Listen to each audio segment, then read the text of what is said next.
ನಾವು alternative land ಕೊಟ್ಟಿದೀವಲ್ಲ, ಕೆಲವು ಭಾಗ ಫಾರೆಸ್ಟ್ ಲ್ಯಾಂಡ್ ಇತ್ತು, ಕೆಲವು ಭಾಗ ರೆವಿನ್ಯೂ ಲ್ಯಾಂಡ್ ಇತ್ತು. ಆದ್ರೆ ಅನುಮತಿ ಕೊಡೋಕ್ಕಿಂತ ಮುಂಚೆನೆ ಬಳಕೆ ಮಾಡಿದ್ದಾರೆ ಅನ್ನೋ ಆರೋಪ ಬರ್ತದೆ.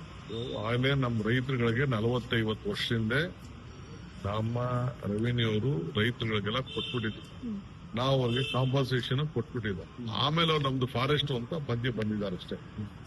ಅದಕ್ಕೆ మన ಕ್ಯಾಬಿನೆಟ್ ಅಲ್ಲಿ ನಾವು ಡಿಸಿಷನ್ ತಗೊಂಡಿದ್ವಿ. ಅದೇ ರೈತರು ಪೊಸಿಷನ್ ಎಲ್ಲ ಫಾರೆಸ್ಟ್ ಅವ್ರ ಪೊಸಿಷನ್ ಇಲ್ಲ, ರೈತರ ಪೊಸಿಷನ್ ಇತ್ತು. ಅವ್ರು ಬಿಟ್ಟು ಕೊಟ್ಟಿದ್ರು. ಕೆಲಸ ಕೂಡ ಹೆಚ್ಚು ಕಮ್ಮಿ ಅರ್ಧ ಕೆಲಸ ಮಾಡ್ಬಿಟ್ಟಿದ್ವಿ. ಈಗ ಅದಕ್ಕೆ ಆಯ್ತು ಫಾರೆಸ್ಟ್ ಆದ್ಮೇಲೆ ಫಾರೆಸ್ಟ್ ಕಾಲ್ಕಟ್ಟಿ ಲ್ಯಾಂಡ್ ಕೊಟ್ಟಿದೀವಿ. ಈಗ ಅದನ್ನ ಮಣ್ಣಾಕದ್ಗೆ ತಗರಲ್ಲಿ ಹಾಕೊಂಡು ಕೂತಿದ್ರು. ಭೂಮಿ ಮಣ್ಣನ್ನ ಪಕ್ಕದಲ್ಲಿ ಹಾಕದೆ ಏನೇನು ಈಗ 25 ಕಿಲೋಮೀಟರ್ ದೂರದಲ್ಲಿ ಹಾಕಿ ಅಂತ ಹೇಳ್ತಾ ಇದ್ರೆ ಆಯ್ತು, ಅದಕ್ಕೂ ಒಪ್ಕೊಂಡಿದ್ದೀವಿ ನಾವು. ಸದ್ಯಕ್ಕೆ ಕೆಲಸ ಆಗ್ಬೇಕು. ಈಗಾಗಲೇ 24,000 ಕೋಟಿ ರೂಪಾಯಿ ಇನ್ವೆಸ್ಟ್ಮೆಂಟ್ ಮಾಡಬೇಕು.